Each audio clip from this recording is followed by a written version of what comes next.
Écoutez, en attitude de principe, la réponse est oui. Dans notre enquête, c'est assez net. Ça n'est pas gagné pour autant. La théorie, oui, la pratique, non. Voilà, enfin, oui, enfin disons en tout cas que c'est pas évident.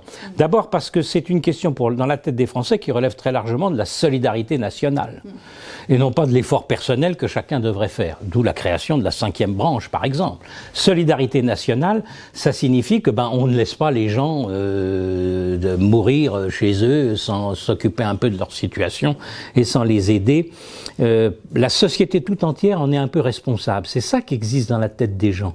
Alors la solution qu'ils ont trouvée dans notre enquête, c'est intéressant, c'est de penser que le contrat dépendance devait être facultatif. C'est-à-dire, en grande majorité, ils répondent ça.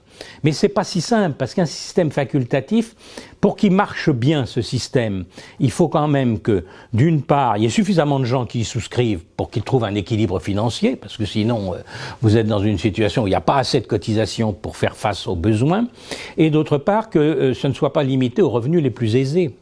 Il faut aussi que les gens à revenus modestes puissent participer à un contrat dépendance en fonction de leurs moyens, mais qui ne soient pas éliminés de la situation. Donc vous voyez, le contrat dépendance est difficile à mettre en place et cependant c'est une solution assez juste. La dépendance, c'est pas une certitude, c'est un risque. Tout le monde ne tombera pas en dépendance, Dieu merci. Il y a des gens qui, jusqu'à la fin de leur vie, sont en bonne santé et peuvent se débrouiller par eux-mêmes. À partir du moment où c'est un risque, ça peut effectivement relever du contrat. Et donc, il y a là tout un débat qui doit se développer dans la société française.